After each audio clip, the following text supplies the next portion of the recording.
মানুষ মানুষকে ভালোবাসতে পারে না, মানুষ মানুষের অবস্থানকে ভালোবাসে। এটা আপনারা হারে হারে ফিল করবেন যত দিন যাবে দেখবেন এটা আখির জামান। এটা আখির জামান, শেষ জামানা চলছে। এখন ফিতনাগুলো এমন ভাবে পড়তে থাকবে যেন একটা মালা ছিঁড়ে দিলে পুঁথিগুলো যেমন টপ টপ করে পড়ে যায়, এইভাবে ফিতনাগুলো আসতে থাকবে। ওই হাদিসের দিকে আসেন। নবী সাল্লাল্লাহু আলাইহি ওয়াসাল্লাম বলেছেন, আদম আলাইহিস সালামকে ডেকে আনা হবে, বলা হবে তোমার সন্তানদের মধ্য থেকে জাহান্নামীদেরকে আলাদা করে দাও। আল্লাহ পাক বলেন প্রতি 1999 জনকে আলাদা করে দাও, একজন জান্নাতে যাচ্ছে প্রতি হাজারে। কিন্তু কিন্তু listen to me very carefully, কিন্তু আল্লাহ পাক সূরা নিসা একটা কথা বলেছেন, ইন্নাল্লাহা লা ইয়াগফিরু আন ইউশরাকা বিহি ওয়া ইয়াগফিরু মা দুনা যালিকা লিমান ইয়াশা। আল্লাহ রাব্বুল আলামিন তার সাথে শিরকের গুনাহ ছাড়া অন্য যে কোনো গুনাহ যাকে ইচ্ছা মাফ করতে পারে। যে কোনো গুনাহ আল্লাহ পাক মাফ করতে পারেন শিরকের গুনাহ ছাড়া। আরেকটা গুনাহ আল্লাহ পাক ক্ষমা করবেন না, সেটা হচ্ছে বান্দার হক। বান্দার সাথে সম্পৃক্ত, কারো টাকা চুরি করেছেন, কারো জমি আত্মসাৎ করেছেন, কাউকে গালি দিয়েছেন, কারো প্রতি জুলুম করেছেন, কাউকে অন্যায়ভাবে মেরেছেন, ছিনতাই করেছেন, ইত্যাদি ইত্যাদি, যেটা অন্যের হকের সাথে সম্পৃক্ত। মানুষের সম্মানহানি করেছেন, নিষ্পাপ কাউকে বিতর্কিত করেছেন, ইত্যাদি। এই যে মানুষের সাথে জড়িত হক, এটা আল্লাহর কাছে মাফ নেওয়া যাবে না। কাবা ঘরের গিলাফ ধরে কানলেও কোনো লাভ নাই। ওই বান্দার কাছে গিয়ে ক্ষমা নিতে হবে, ভাই আমি আপনাকে গালি দিয়েছি, মাফ করে দেন। ভাই আমি তোমার টাকা চুরি করেছিলাম, এই নাও ফেরত নাও। বোন তোমার সম্পত্তি আমি দেই নাই, নিয়ে নাও। প্রতিবেশী তোমার জমি আমি নিয়েছি, নিয়ে নাও। এটা দুনিয়াতে করতে হবে। অন্যথায় পরকালে দেখবেন যে মানুষের সাথে জড়িত হকের জন্য মানুষটা দাঁড়িয়ে আছে। একজন ব্যক্তি উঠেছে, নামাজ রোজা হজ জাকাত সব নেকি নিয়ে উঠেছে, ওঠার পরে দেখছে সামনে অনেক মানুষ দাঁড়িয়ে আছে। কি জন্য দাঁড়িয়ে আছে? কারো টাকা নিয়ে শোধ করে নাই, কাউকে গালি দিয়েছে, কারো প্রতি জুলুম করেছে, কারো প্রতি অন্যায় করেছে, এটা দাঁড়িয়ে আছে, হক চাচ্ছে। তখন কিভাবে শোধ করবে? আল্লাহ পাক বলবেন তোমার নেকি ওদেরকে দিয়ে দাও, তখন শেয়ার রেটের মাধ্যমে নেকি চলে যাও। কথা বুঝতে পারছে? তখন আরো অত্যাধুনিক প্রযুক্তি থাকবে, নেকি কনভার্ট। আর নেকি দিতে দিতে যদি নেকি শেষ হয়ে যায়, তখন ওই ব্যক্তিদের গুনাহ তার আমল নামায় চলে আসবে। তারপর ওই ব্যক্তিরা জান্নাতে যাবে, এই ব্যক্তি জাহান্নামে যাবে। অতএব দুনিয়াতে মানুষের সাথে জড়িত কোনো হক রাখেন না। আল্লাহ পাক বলছেন শিরকের গুনাহ ছাড়া আল্লাহ যে কোনো গুনাহ মাফ করতে পারেন। আর এই যে কুফরি এবং মানুষের সাথে জড়িত হক, আল্লাহ মাফ করবেন না।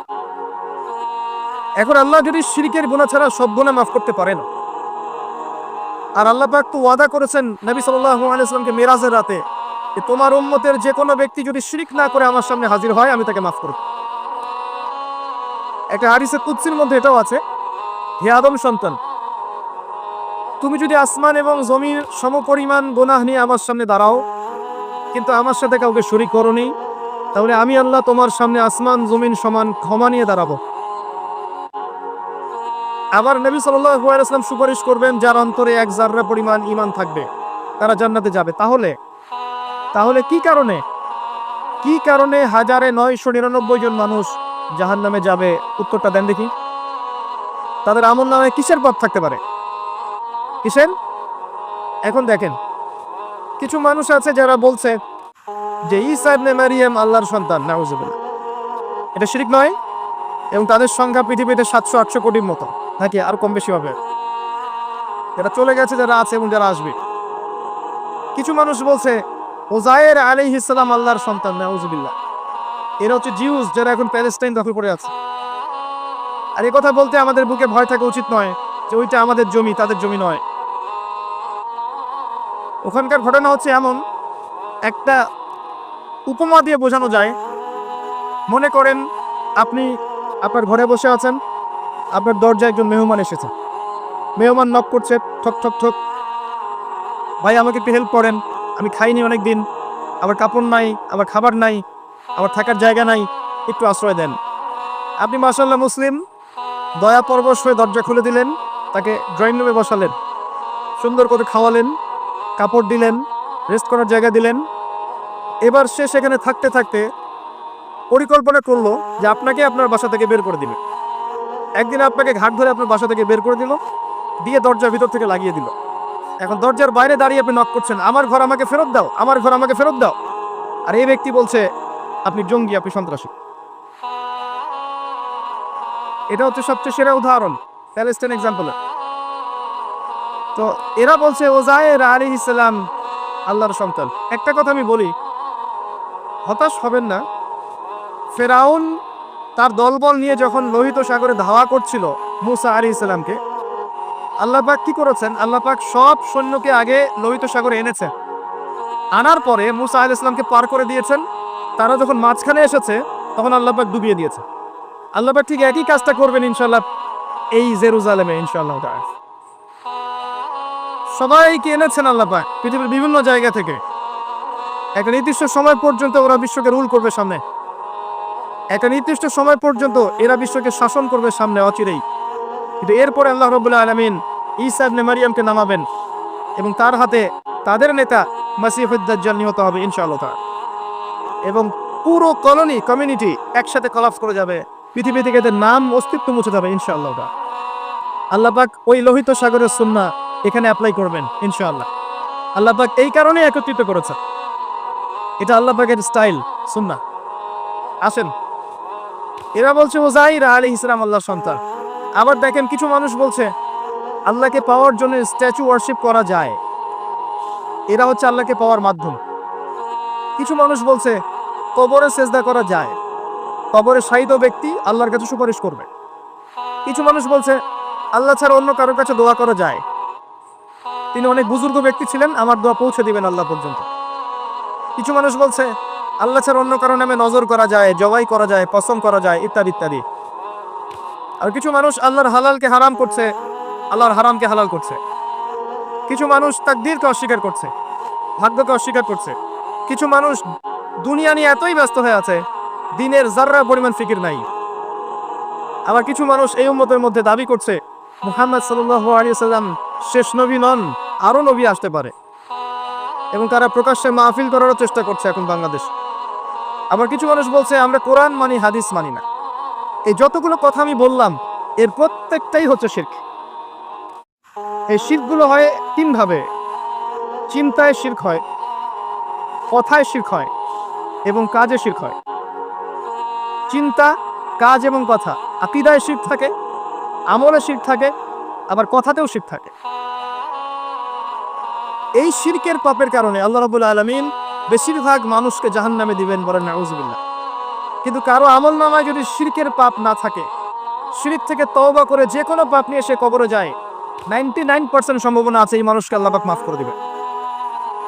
তাহলে আমরা আজকে এতটুকু শিখলাম, প্রথমে সবচেয়ে বেশি কেয়ারফুল থাকতে হবে শিরকের ব্যাপারে, সবচেয়ে বেশি কেয়ারফুল থাকতে হবে শিরকের ব্যাপারে এবং বেদাতের ব্যাপারে। বেদাত হচ্ছে এমন জিনিস, মানে আমিলা আমালান লাইসা আলাইহি আমরুনা ফাহুয়া রাদ্দ। নবী সাল্লাল্লাহু আলাইহি ওয়াসাল্লাম বলেছেন, কেউ যদি এমন কোনো কাজ করে ইসলামের মধ্যে যে কাজের পিছনে আমার কোনো দলিল নাই, প্রমাণ নাই, আমার পক্ষ থেকে কোনো আদেশ নাই বা নিষেধ নাই, কোনো হুজ্জত নাই, এটাই বেদাত প্রত্যাখ্যাত। মানে আপনার প্রতিটা কাজ হতে হবে শুধুমাত্র নবী সাল্লাল্লাহু আলাইহি ওয়াসাল্লামের সুন্নাহ মতো। এই জায়গায় নতুন কোনো পদ্ধতি চালু করলে আপনি বেদাতি হয়ে যাবেন। বেদাতির পরিণতি কি? তার সমস্ত আমলগুলোকে আল্লাহ পাক ধুলো বানিয়ে দিবেন। দলিল সূরা ফুরকান। সবকিছু বলার সময় পাচ্ছি না মাহফিলে। আরো কি? আরো আছে। বুখারী হাদিসে এসেছে নবী সাল্লাল্লাহু আলাইহি ওয়াসাল্লাম হাউজে কাউসারের সামনে দাঁড়িয়ে থাকবেন এবং এই কাউসারের পানি যে একবার পান করবে কিয়ামতের মাঠে, সে আর কখনো পিপাসার্ত হবে না। নবী সাল্লাল্লাহু আলাইহি ওয়াসাল্লাম পানি পান করাবেন উম্মতকে, হঠাৎ পর্দা পড়ে যাবে। আল্লাহ নবী বলবেন ইন্নাহুম মিন্নি, এটা তো আমার উম্মত, পর্দা পড়ে গেল কেন? তাকে জানানো হবে ইন্নাকা লা তাদরি মা আহদাসা বা'দাক, হে নবী আপনি জানেন না আপনার মৃত্যুর পর এরা আপনার শরীয়তের মধ্যে কত বেদাত চালু করেছিল। তো বেদাতীদের সম্পর্কে নবী সাল্লাল্লাহু আলাইহি ওয়াসাল্লাম বলবেন সুহকান সুহকান লিমান গায়্যারা বা'দি, দূর হও যারা আমার দ্বীনের মধ্যে সংযোজন করেছে, দূর হয়ে যাও। নবী যে অভিশাপ দিবেন, নাউযুবিল্লাহ। আরেকটা মারাত্মক বিষয় হচ্ছে বেদাত করতে থাকলে মানুষ তওবা করে না। একজন চোর তওবা করতে পারে, সে জানে এটা খারাপ কাজ। একজন জেনাকারী তওবা করতে পারে, সে জানে এটা খারাপ। কিন্তু যে ব্যক্তি ইসলামের কাজ করছে ভালো মনে করে, সে মনে করছে কোনো কল্যাণের কাজ, ভালো কাজ, সে কখনো তওবা করতে চাইবে না।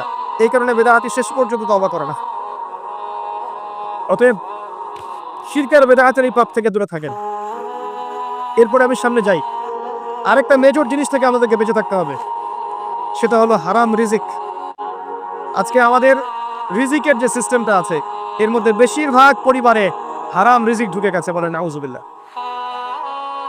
কেউ সরাসরি হারাম, কেউ ঘুরিয়ে ফিরিয়ে হারাম।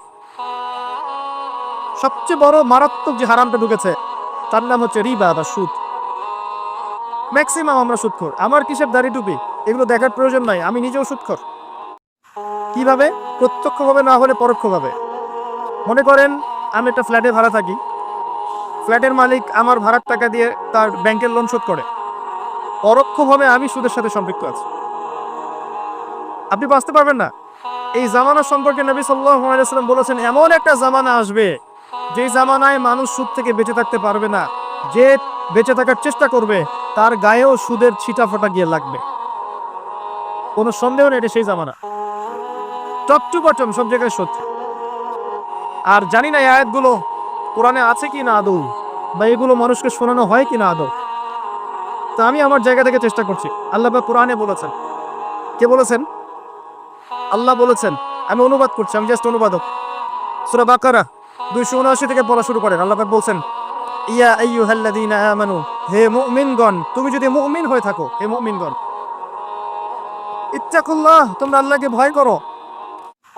ইত্তাকুল্লাহ, তোমরা আল্লাহকে ভয় করো। ইত্তাকুল্লাহ, তোমরা আল্লাহকে ভয় করো। ওয়াযারু মা বাকিয়া মিনার রিবা, সুদের অবশিষ্ট অংশগুলো ছেড়ে দাও। ইন কুনতুম মুমিনিন, যদি প্রকৃত অর্থে মুমিন হয়ে থাকো। ওয়া ইন লাম তাফআলু, আমি আল্লাহ বলছি তোমরা যদি এটা না করো, ফাযরু বিহারবিন মিনাল্লাহি ওয়া রাসূলিহি, তাহলে আল্লাহ এবং তার রাসূলের সাথে যুদ্ধের ঘোষণা শুনে রাখো। Go ahead. এখন রাস্তা আপনার। আমি অনুবাদ করে শুনিয়ে দিয়েছি, আপনার কান পর্যন্ত পৌঁছে গেছে। এখন decision is yours, path is yours, choose your path. রাস্তা আপনার, আপনি ফিক্স করেন কি করবেন। যদি আপনি সুদ খান 1 নাম্বার, অথবা দেন 2 নাম্বার, 3 আপনি সাক্ষী থাকেন, 4 লিখে রাখেন, আপনি সমান পাপী। এই 4 শ্রেণীর মানুষকে নবী সাল্লাল্লাহু আলাইহি ওয়াসাল্লাম অভিশাপ দিয়েছেন, লাআনত করেছেন। আর নবী সাল্লাল্লাহু আলাইহি ওয়াসাল্লাম অভিশাপ নিয়ে যদি আমরা কবরে যাই, তাহলে মান নবিয়ুক উত্তর দিতে পারবো, এটা বিশ্বাস করা বোকামি। তার অভিশাপ নিয়ে যদি আমরা হাসরের মাঠে উঠি, তাহলে তিনি আমাদের জন্য সুপারিশ করবেন, এটা ভাবা বোকামি হবে। মেরাজে রাতে আল্লাহ রাসূল দেখে এসেছেন, এক শ্রেণীর মানুষকে রক্তের নদীতে ফেলে মাথা ফাটিয়ে দেওয়া হচ্ছে। নবী জিজ্ঞাসা করলেন সাল্লাল্লাহু আলাইহি ওয়াসাল্লাম, এরা কারা হে জিবরাইল? জিবরাইল আলাইহিস সালাম বলেন, এরা আপনার উম্মতের সেই সব ব্যক্তি যারা ছিল সুদখোর, যারা সুদের মধ্য দিয়ে মানুষের রক্ত চুষে খেয়েছে। আজকে রক্তের নদীতে এদেরকে ফেলে মাথা ফাটিয়ে দেওয়া হচ্ছে। কি করবেন আপনি ফিক্স কর। ইসলাম তরবারির জোরে ছড়ায় নাই। আমি আপনার গর্দানে তরোয়াল ধরে বলবো না যে সুদ ছেড়ে দেন, বলবো? কেউ বলবে না। ইসলাম এভাবে ছড়ায় নাই। ইসলাম সৌন্দর্য দিয়ে ছড়িয়েছে, সুন্দর উপদেশ দিয়ে ছড়িয়েছে। উদউ ইলা সাবিলি রাব্বিকা বিল হিকমা ওয়াল মাউইযাতিল হাসানাহ ওয়াজাদিলহুম বিল্লাতি হিয়া আহসান, এভাবে ইসলাম ছড়িয়েছে। ফাযাক্কির ইন নাফাআতিয যিকরা সায়াযাক্কারু মান ইয়াখশা, হে নবী আপনি উপদেশ দিন, যদি উপদেশ কাজে লাগে। শীঘ্রই যারা আল্লাহকে ভয় করে তারা আপনার উপদেশ গ্রহণ করবে ইনশাআল্লাহ। ওয়া ইয়াতাজান্নাবুহাল আশকা, যারা পাপাচারী ফাসিক তারা উপদেশ গ্রহণ করবে না। ফাযাক্কির ইন্নামা আনতা মুযাক্কির, আপনি উপদেশ দিন, আপনি শুধু উপদেশদাতা। লাস্তা আলাইহিম বিমুসাইতির, আপনি কারো উপর দারোগা নন। এটা একজন দায়ীর কাজ, একজন আলেমের কাজ, এর বেশি কিছু না। আমাদের ম্যাক্সিমাম রিজিকের মধ্যে সুদ ঢুকে গেছে। হয় আমরা খাচ্ছি, না হলে দিচ্ছি, না হলে সাক্ষী থাকছি, না হলে লিখে রাখছি। আরেকটা কথা বলি, এই হাদিসটা শুনে রাখেন। নবী করিম সাল্লাল্লাহু আলাইহি ওয়াসাল্লাম কার নবী? আপনার তো, আপনারই তো নবী। তিনি বলেছেন সুদের পাপের 73টা শাখা আছে। কতটা? যার সর্বনিম্ন শাখা হচ্ছে নিজের মায়ের সাথে জেনা করা। এখানে যদি একটা বিল্ডিং থাকে, যে বিল্ডিং এর মধ্যে মনে করেন কথার কথা না আউযুবিল্লাহ অনেক প্রস্টিটিউট মহিলা আছে, কথা বুঝতে পারছেন? এখানে আছে অনেক প্রস্টিটিউট মহিলা, যারা এখনকার ভাষায় সেক্স ওয়ার্কার্স, কারণ তারা যৌনকর্মী বলতে চায়, পতিতা শব্দ ইউজ করতে চায় না। তার এটাকে একটা স্বীকৃতি দিতে চেষ্টা করছে আর কি। সেক্স ওয়ার্কার্স, এটা একটা কাজ। নাউযুবিল্লাহ। এই কারণেই সমাজে বেশি বেশি মহামারী ছড়াবে। এই কারণেই সমাজে এমন কিছু রোগ ছড়াবে যে এই রোগগুলো কখনো ছিল না ইতিহাস। এই কারণেই। আর শেষ আছে, শেষ জামানায় যখন অশ্লীলতা বেড়ে যাবে, বেহায়াপনা বেড়ে যাবে, নগ্নতা বেড়ে যাবে, তখন সমাজে বেশি বেশি এমন এমন রোগ ছড়াবে যে রোগগুলো আগে কখনো ছিল না। মনে করেন এখানে আমার একটা বিল্ডিং আছে, সেখানে কিছু সেক্স ওয়ার্কার্স আছে, এখানে কেউ ম্যানেজার, কেউ কাজ করে, কেউ মনে করেন দারোয়ান, কেউ মনে করেন ডিলার এগিয়ে দিচ্ছে, কেউ মনে করেন যে ঘরে ঢুকিয়ে দিচ্ছে, ইত্যাদি ইত্যাদি। এক একজন এক এক সেকশনে কাজ করছে, অনেকটা কর্পোরেট সেকশনের মতো। এখন আপনি কি তাদের কারো বাসায় দাওয়াত খেতে চাইবেন? চাইবেন? আপনি কি তাদের কারো উপার্জন খেতে চাইবেন? যদি এমন হয় এখানে সব সেক্স ওয়ার্কার্স নয়, সবাই আমাদের মা, নাউজুবিল্লাহ। শব্দটা প্রয়োগ করলাম আঘাত করার জন্য, কারণ নবীজি বলেছেন মায়ের কথা। মনে করেন এরা সময় আমাদের মা, নাউজুবিল্লাহ। এখন কি আপনি এটাকে পছন্দ করবেন? এখানে যদি কেউ কাজ করে তার রিজিক খেতে চাইবেন? রিবার মধ্য দিয়ে আমরা এগুলো করছি, কোনো ফিকির নাই, যায় আসে না কারো কিছু, দিব্যি খাচ্ছে। যখন দেখবেন পাপ করতে করতে করতে করতে আমার মনের মধ্যে কোনো রিয়াকশন হচ্ছে না, তখন বুঝে নেবেন কলব মরে গেছে, ডিস্ট্রয়েড, ডেডার। হ্যাঁ, একজন মুমিনের পরিচয় হচ্ছে ছোট ছোট পাপ তার কাছে পাহাড়ের মতো মনে হবে, আর একজন ফাসিকের পরিচয় হচ্ছে বড় বড় পাপ তার কাছে মাছির মতো মনে হয়, তাহলেই চলে যায়। আরো আছে, সেই বুখারীর একটা হাদিসে নবীজি বলেছেন, যে ব্যক্তি 1 দিরহাম সুদ খায় সে যেন 36 বার জিনা করেছে। একবার জিনা করার শাস্তি 100 বেত্রাঘাত এবং 1 বছরের জন্য বহিষ্কার, যেটাকে আমরা উস্কে দিয়ে এখন বলি কাছে আসার গল্প। একবার সূরা নূর পড়েন, সূরা নূরের প্রথম আয়াতগুলো পড়েন। যদি কেউ জিনা করে একবার 100 বেত্রাঘাত এবং 1 বছরের জন্য বহিষ্কার। আর যদি কোনো বিবাহিত ব্যক্তি করে তার শাস্তি হচ্ছে রজম, পাথর নিক্ষেপ করে হত্যা করা। আর 1 দিরহাম সুদ খেলে আপনি 36টা মেয়েকে রেপ করছেন। এবার চিন্তা করেন, এই শাস্তিগুলো যদি দুনিয়ায় কার্যকর না হয়, দুনিয়াতে যদি আমরা তওবা না করে যেতে পারি, পরকালে কার্যকর হবে কোনো সন্দেহ নাই। দুনিয়াতে শোধ করে যাওয়া ভালো পরকালের চাইতে। অতএব আল্লাহর ওয়াস্তে আমি হাত জোর করে রিকোয়েস্ট করছি, আল্লাহর ওয়াস্তে সুদ ছেড়ে দেন। ভ্যান চালাই খান, সবজি বিক্রি করে খান, একটা মাছের আড়ত করে খান, গবাদি পশু প্রতিপালন করে খান, কৃষিকাজ করে খান, আল্লাহর ওয়াস্তে সুদে যান। আপনার পুরো দুনিয়া এবং আখিরাত বরবাদ হয়ে যাবে, এবং আপনি এর মধ্য দিয়ে আল্লাহর সাথে যুদ্ধ করছেন, নবীর সাথে যুদ্ধ করছেন। এর উপরেও আছে পেপার মানির মধ্যে সুদ। ওই যে বললো 1 দিরহাম, এই দিরহাম আবার কি জিনিস? দিরহাম মানে রৌপ্য মুদ্রা। দিনার এটা কি জিনিস? স্বর্ণ মুদ্রা, ইসলামিক মুদ্রা। সেই যে চলে গেছে ব্রিটিশরা আসার আগে, এখন আর দেখা যায় না।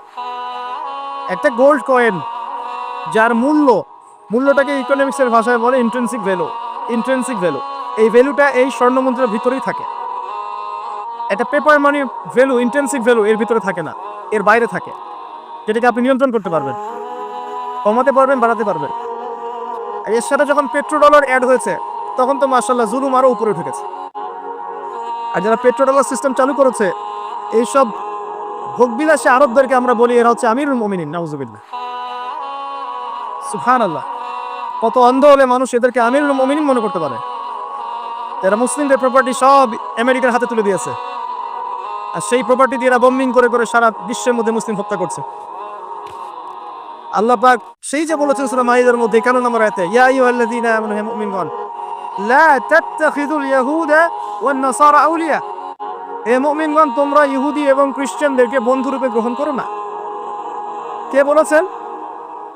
আল্লাহর চেয়ে কি আমি জিওপলিটিক্স ভালো বুঝি?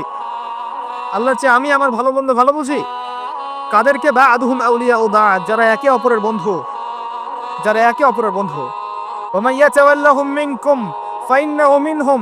তোমাদের মধ্যে কেউ যদি ওদের দিকে মুখ ফিরায়, সে তাদের অন্তর্ভুক্ত, এই উম্মার কেউ না তারা। সেটাই হোক, বিশ্বের এইসব নামধারী মুসলিম কান্ট্রিদের চাইতে বাংলাদেশের পররাষ্ট্রনীতি অনেক ভালো আছে, 1000 গুণে ভালো আছে। কি মনে করেন আপনি? এসব ফাসেকা জালেমদেরকে আপনি আমিরুল মুমিনিন মনে করছেন? আল্লাহ পাক বোঝার তৌফিক দান করুন। আসেন, রিবার কথা বলতে গিয়ে কথাটা আসছি, ইন্ট্রিনসিক ভ্যালু বলে একটা বিষয় আছে।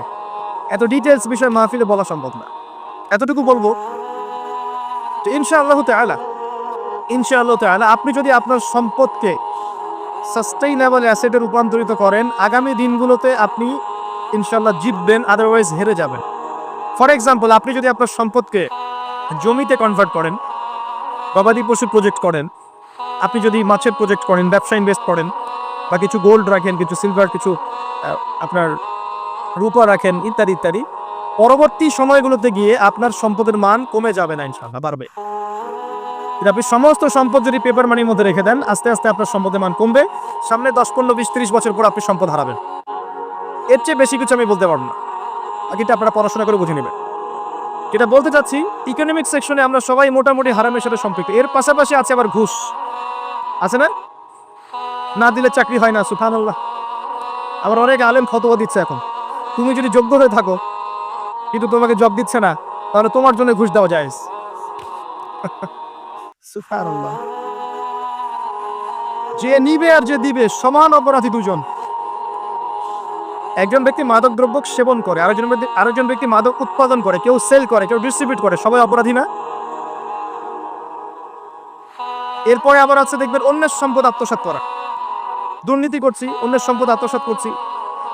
অনেক সময় দিনের লেবাজেই, ধার্মিকতার লেবাজেই মানুষের সম্পদ লুটে পুটে খাচ্ছে। কত মাজার আছে যায় দেখেন, মানুষের সম্পদ কিভাবে লুটে খাচ্ছে আল্লাহ ভালো জানে। ওখানে যত মোমবাতি জমা পড়ে, এগুলো বিক্রি করলে আমার একটা পদ্মা সেতু হবে, আল্লাহ ভালো চান। বেশি বলে ফেলাইছে মনে হয়। যাই হোক, এমন অনেক জায়গা আছে গরু ছাগল দিচ্ছে, মাশাআল্লাহ মানবের টাকা দিচ্ছে। এই যে কয়দিন আগে দেখলাম একটা চ্যানেলেই দেখলাম, দান বাক্স খুলেছে, কোটি কোটি টাকা বের হচ্ছে এখান থেকে। জি, আমি মনে করতে পারছি না, বাট আমি দেখেছিলাম। জি, তো না ঠিক আছে, মুষ্টির টাকা দিতে পারে মানুষ, সমস্যা নাই। আমি বলছি এমন জায়গা যেখানে আল্লাহর সাথে শিরক হচ্ছে। বিষয়টা হচ্ছে, আমরা ধর্মের লেবাসে অনেক সময় মানুষের সম্পদ লুটে পড়ে খাচ্ছি না? অনেক মুসলিম আছে যারা বোনের সম্পত্তির অধিকার দেয় নাই। আল্লাহর রাস্তায় সময় দিয়ে আসে, চিল্লা দিয়ে আসে, বলছে যে আমার বোন তো আমাকে সম্পত্তি দান করে দিয়েছে, মাশাআল্লাহ। আমি কেমনে দান করছে ভাই? বলে আমি ওকে বলছি তুই যদি আমাকে দিস তো সব হবে, তো দিয়ে দিচ্ছে, মাশাআল্লাহ। বললাম যে আপনি মরার আগে ওটা তাকে সবের আশায় দিয়ে দিয়েন, এই অবস্থায় মরেন না। আমরা অনেক সময় ধর্মের লেবাসেও মানুষের সম্পদ আত্মসাৎ করি, কোনো সন্দেহ নাই। আল্লাহ পাক আমাদেরকেও হেফাজত করুন, আমিন। এক কথায় বলতে চাই প্রিয় ভাইয়েরা, পরিবারের মধ্যে হারাম রিজিককে ঢুকতে দিয়েন না। হারাম রিজিক ঢুকলে পরে আপনার ইবাদত কবুল হবে না। আপনি ছোটখাটো কিছু করেন, হালাল রিজিক খান, অল্পতে আল্লাহ পাক সন্তুষ্ট হয়ে যাবেন ইনশাআল্লাহ তাআলা। আল্লাহ পাক তো বেশি কিছু চান না আমাদের কাছে। আল্লাহ পাক কি চান? আমরা তাকে ভালোবাসি, আমরা তার জন্য আমাদের ইবাদতগুলো ঢেলে দেই, তার সাথে শিরক না করি, তার নবীর সুন্নাহ মতো চলি, একটু হালাল খাই, একটু পর্দা করি, বাচ্চা কাচ্চাদেরকে ইসলামী আদর্শে বড় করি, পরিবারের আদর্শটা একটু ঠিক করি। এত বেশি কিছু কি আল্লাহ পাক চান আমাদের কাছে? আল্লাহ পাক কি আমাদের কলার ধরে জিজ্ঞাসা করবেন দুনিয়াতে ইসলামিক খেলাফত কায়েম করে আসো নাই কেন? বলবেন? বলবেন না, এটা বলবেন না আল্লাহ পাক আমাদেরকে। কিন্তু যাকে আল্লাহ পাক ওই ক্ষমতা দিয়েছেন তাকে বলবেন তোমাকে ক্ষমতা দিয়েছিলাম, তুমি কেন করো নাই? সবার জন্য সবকিছু না, আমরা সাধারণ মানুষ, সাধারণ মানুষের জন্য সাধারণ কাজগুলো যথেষ্ট। একটু পড়াশোনা করেন, আল্লাহ পাক তৌফিক দান করুন, একটু আমল করেন, একটু পর্দা করেন, একটু হালাল খান, তাওহীদে থাকেন, সুন্নতে থাকেন, নবীর মতো লাইফ কাটান, 5 ওয়াক্ত নামাজ পড়েন, সামর্থ্য হলে যাকাত দেন, রমজান মাসে রোজা রাখেন, সামর্থ্য হলে হজ করেন, ইনশাআল্লাহ আপনি জান্নাতে। একটা হাদিস আমি পড়েছি ফয়জুল কালাম বইয়ের মধ্যে, মাদ্রাসায় পড়ানো হয়, ক্লাসিক্যাল একটা বই, সবাই কিনতে পারেন। ফয়জুল কালাম অত্যন্ত চমৎকার হাদিসের একটা বই। এর মধ্যে একটা হাদিস আছে যেটা পড়ে শান্তি লাগে, মনে হয় যে না আশা আছে পরকালে বাঁচা। সেটা হচ্ছে নবী সাল্লাল্লাহু আলাইহি ওয়াসাল্লাম সাহাবীদেরকে বলছেন যে তোমরা সাহাবীরা এমন একটা যুগে বাস করছো যেই যুগে ইসলামের 10% কেউ যদি ছেড়ে দেয় সে ধ্বংস হয়ে যাবে। কথা বুঝতে পারছেন?